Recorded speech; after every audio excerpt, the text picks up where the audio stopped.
इसलिए सभी लोगों से, चाहे वो चिराग पासवान हो, चाहे तेजस्वी यादव हो, चाहे कोई भी राजनीतिक दल के नेता हो, उनको गर्दनीबाग आने की जरूरत नहीं है, क्योंकि हम लोग लगातार आपका स्वागत कर रहे थे, लेकिन आपने हम लोग के साथ छला है, अभ्यर्थियों के भावनाओं के साथ खिलवाड़ किया है और पूरी तरीके से अभी भी कई परीक्षाओं के पेपर लीक हुए, सरगनाओं की गिरफ्तारी नहीं हुई।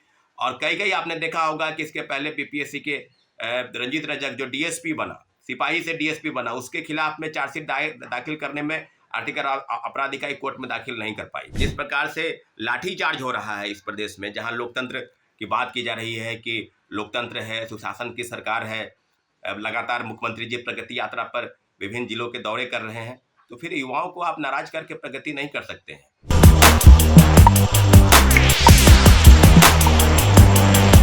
हो चुका है ऐलान की महा आंदोलन और महा घेराव और एक धक्का फिर से होने वाला है। नमस्कार, मैं हूं निकुल तिवारी और आप वॉइस सब देख रहे हैं। छात्र नेता सौरभ की बात अगर आपको बताएं तो आप भी चौंक जाएंगे। 17वीं बीपीएससी को लेकर ऐलान कर चुके हैं, आह्वान दे चुके हैं और कह चुके हैं कि हम कहीं भी जाएंगे तो बताएंगे नहीं, पता चल जाएगा लोगों को और वैसे ही मीडिया कर्मियों को भी पता चल जाएगा। एक धक्का फिर से का नारा है और चिराग पासवान पर बहुत गर्म है। चिराग पासवान को साफ कह रहे हैं कि उन्होंने इस आंदोलन को इधर उधर किया है और फिर इल्जाम भी लगा रहे हैं कि लाखों अभ्यर्थी को ठगने का काम चिराग पासवान ने किया है। क्या कुछ कह रहे हैं छात्र सौरभ, आप वो सुनिए। 17वीं बीपीएससी का क्या अपडेट है वो सुनिए और आगे की क्या रणनीति है वो आप इस वीडियो में देखिए और कमेंट करना नहीं भूलिएगा। नमस्कार साथियों, जय हिंद। मैं सौरभ कुमार। और बीपीएससी की कार्य प्रणाली के खिलाफ जो आंदोलन चल रहा है और लगभग 57 दिन बीत चुके हैं और गर्दनीबाग धरना स्थल पर फिर एक बार से महाजुटान होने जा रहा है।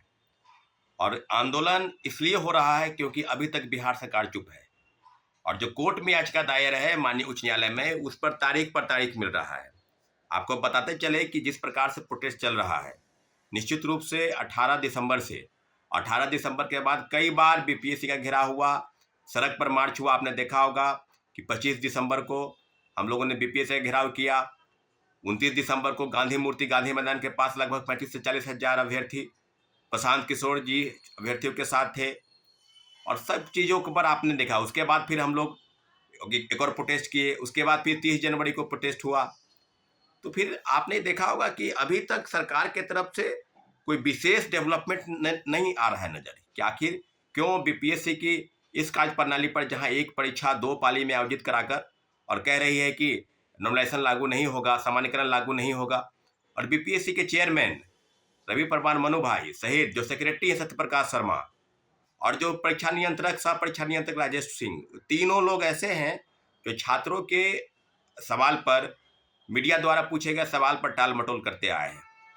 तो पूरी तरीके से व्यवस्था ऐसे बनी और इस पर लगातार सरकार के तरफ से जो प्रवक्ता हैं या जो नेता हैं एनडीए के, चाहे वो भारतीय जनता पार्टी के नेता प्रवक्ता हो या जनता दल यू के नेता प्रवक्ता हो, सब लोगों का कहना है कि राजनीति का शिकार हो गया, राजनीतिक दलों की घुसपैठ हो गई है, उन्हीं के द्वारा संचालित हो रहा है।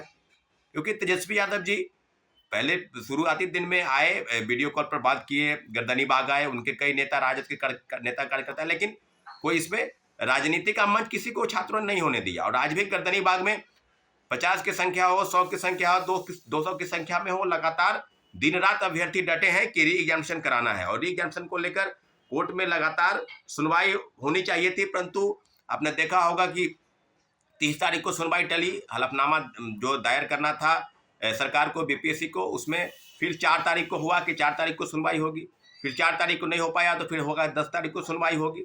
और 37 से केस नंबर जो है 41 पर, फिर भी कल भी 41 पर केस था हम लोग का, ऐसा अनुमान था कि सुनवाई होगी, सुनवाई नहीं हो पाई।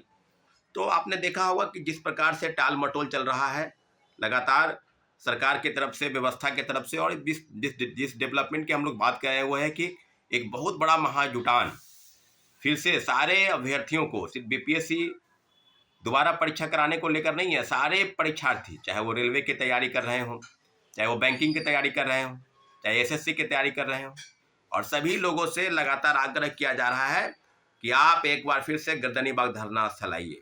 और धरना स्थल पर आने की जरूरत इसलिए है क्योंकि व्यापक तौर पर जो भ्रष्टाचार विभिन्न परीक्षा एजेंसियों में कंडक्ट कराने वाले, चाहे वो बीपीएससी हो, बिहार कर्मचारी चयन आयोग हो, बिहार टेक्निकल आयोग हो, बिहार जो केंद्रीय चयन पर्षद पुलिस की वो हो, बिहार पुलिस अवर सेवा आयोग जो दरोगा के वैकेंसी निकालती है वो हो, तो सभी जगहों पर व्यापक तौर पर भ्रष्टाचार जो है वो खेल चल रहा है।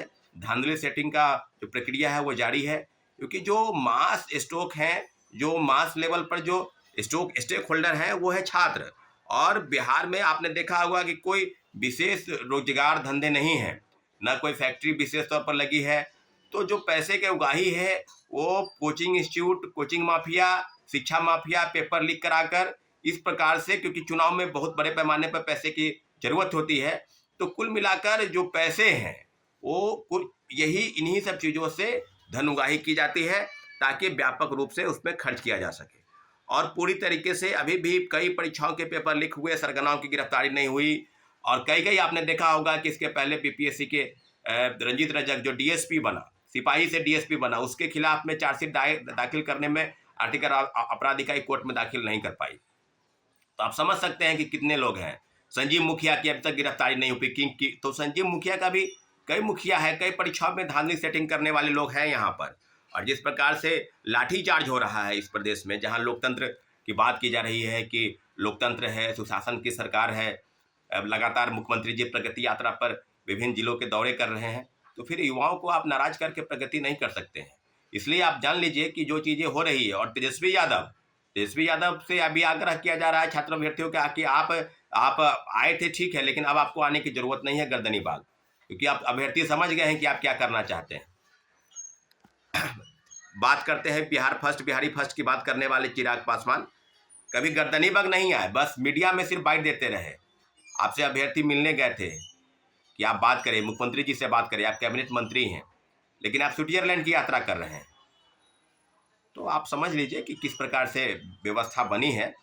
इसलिए सभी लोगों से, चाहे वो चिराग पासवान हो, चाहे तेजस्वी यादव हो, चाहे कोई भी राजनीतिक दल के नेता हो, उनको गर्दनी बाग आने की जरूरत नहीं है, क्योंकि हम लोग लगातार आपका स्वागत कर रहे थे, लेकिन आपने हम लोग के साथ छला है, अभ्यर्थियों के भावनाओं के साथ खिलवाड़ किया है। बीपीएससी दोबारा परीक्षा हो, इसके लिए कोई विशेष पहल आपने नहीं की है, सिर्फ आपने गर्दनी बाग आकर फोटो चमकाया है, मीडिया में बयान दिया है, इसके अलावा आपने कुछ किया नहीं है।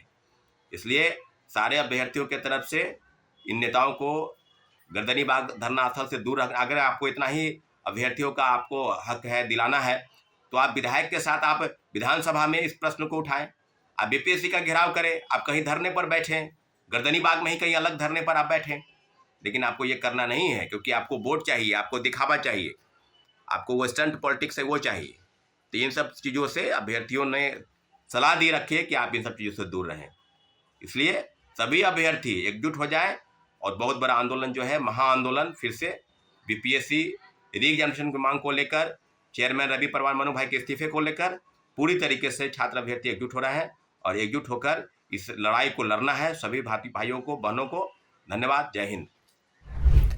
क्या कुछ कहना था छात्र नेता सौरभ का, वो आपने सुना। अब देखना होगा कि क्या होता है, क्योंकि चिराग पासवान से तो नाराज हो गए छात्र नेता, और छात्र नेता नाराज तो अभ्यर्थी नाराज तो शिक्षक नाराज, और उसके बाद तो आप जानते हैं कि 2025 में चुनाव है, तो अभी देखने वाली बात होगी। लेकिन उससे पहले हम आपको बता दें कि 17वीं बीपीएससी का जो चीज है वो बहुत ही ज्यादा ऊपर जा चुका है, और गहमा गहमी बहुत तेज है, फ्लो बढ़ चुका है, जोश बढ़ चुका है। खान सर का इंटरव्यू आपने देखा होगा, और आवाज जो है वो बुलंद रहेगा। देखना होगा कि क्या होता है। फिलहाल सौरभ ने जो कहा वो आपने सुना। आप भी बताइए कि कमेंट में कि क्या आप सोच रहे हैं, क्या रणनीति तय कर रहे हैं, क्या लग रहा है कि कोर्ट से क्या आपको जीत मिलेगी, क्या लग रहा है कि शिक्षक जो साथ दे रहे हैं उनका साथ काम आएगा, बताइएगा जरूर। फिलहाल बस इतना ही। तो बस हमारे चैनल को सब्सक्राइब करें, फेसबुक को लाइक करें।